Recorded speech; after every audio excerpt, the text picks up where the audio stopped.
Hi, this is Togo. This lesson is from the book The Potent Self by Moshe Feldenkrais. Either this book or this book. Page 155 to 160. Please stand on the floor. Observe sense of yourself in standing. Sinking into the floor or lifting away from the floor. What is your habitual carriage? How much do you have tension in your lower abdomen? How is your breathing? Please lie on your back. Let's explore a fuller range of spinal flexion to learn what it feels like to reduce the contraction of the extensors. Lift your legs and hips off the ground and rest your weight on the shoulders, motionless, in the most comfortable way you can do this. Observe your attitude for the purpose of comparison with the one you will assume spontaneously later on. Free the lower abdomen from unnecessary tension and let your breath take its own rhythm.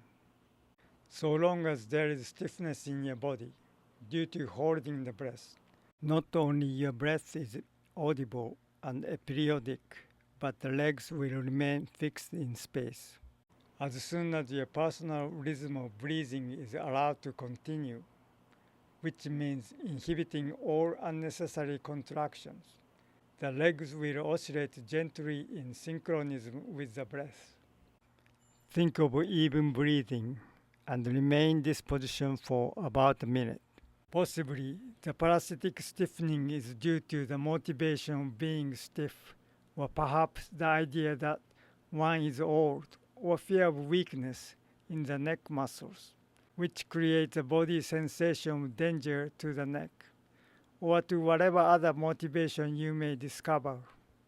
Simply inhibiting the extraneous motivation by clearly projecting the idea of freedom from strain produces in a few seconds a further curving of the spine.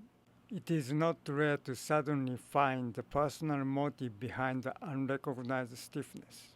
Now the legs move towards the head with every expiration, when the curvature of the spine increases, and move away from the head with every inhalation. This means the inhalation is being produced by tensing the extensor of the back, and the further lengthening of these is possible and produced it in every expiration. Further reduction of the contraction of the back muscle in this position is obtained by putting your hands on your knees and then pressing the knees against the hands. This pressure should be mild and kept up for 10 to 20 seconds without remission. This continuous contraction of the flexor of the hips and the abdomen maintained without interfering with the breath further lowers the contraction of the back extensors. Hold your hands on your knees in whatever position of the body flexion you can without strain. Some backs are vertical, while other backs are rounded and inclined to the vertical. The first have the body resting on the neckline of the shoulders, while the others have the shoulder blades on the ground. In either of these cases, it is possible to lift the head off the ground, especially when helping yourself gently with your hands to raise the head. Obviously, then further rolling back and bringing the feet well over your head is not hindered by anything else but the stiffening of the shoulder and neck joints. It is enough to hold the breath, as when expecting pain or danger, to produce the stiffening of the neck and the shoulders. By learning to inhibit this parasitic motivation, the body rolls over still further.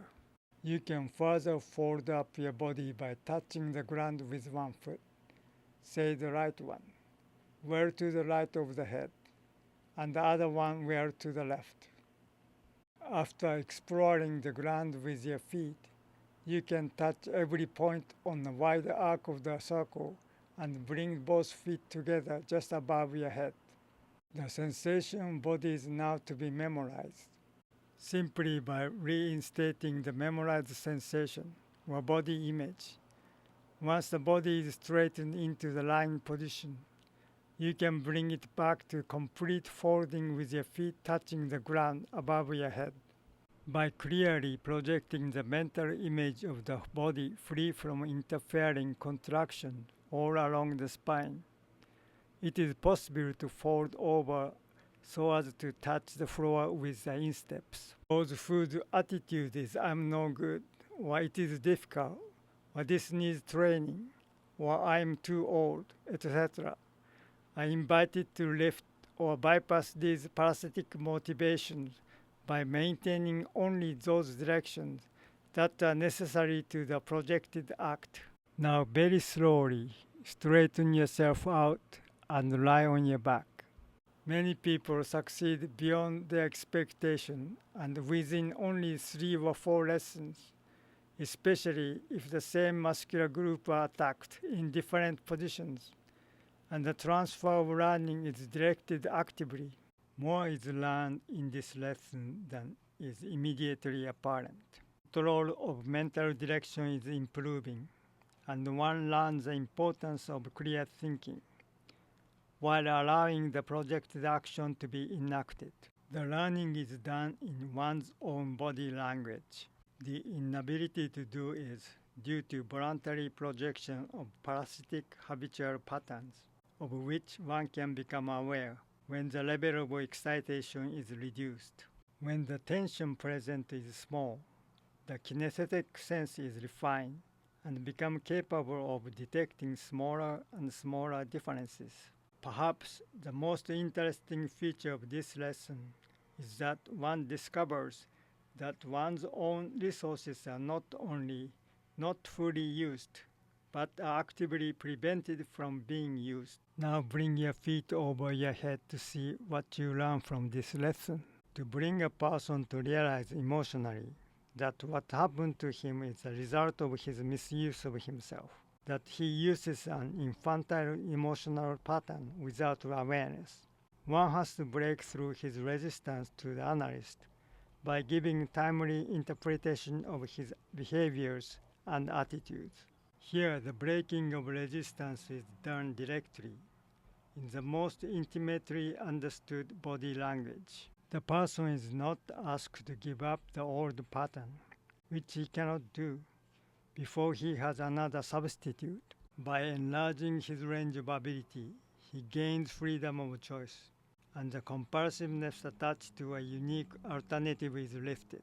The ability to do abrogate the old, impotent action by the same mechanism with which we reject all action that does not open the door and choose the one that does. One is not reluctant to give up action that does not work properly when in possession of a correct method does so. One even feels somewhat foolish for not having thought of it before. Interpersonally trifling importance of the action of flexing the body.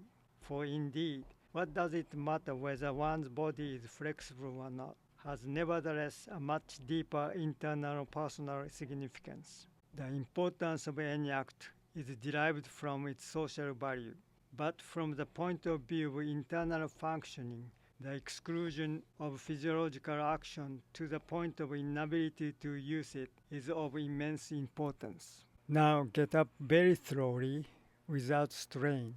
Observe and note the effect of induction on the extensors of your back. These muscles, having been inhibited for considerable time, now become tonically alive and tend to raise the body to the correctly toned posture. You now stand taller without any voluntary self-direction to do so. Moreover, your habitual carriage now feels awkward. Realize how the more correct posture feels better, and by exploring the full range of the function, you will tend to choose the better over the less satisfactory. The better posture is the one found and maintained not by lack of alternatives, but by widening range of ability. Thank you very much. Have a day that is potent.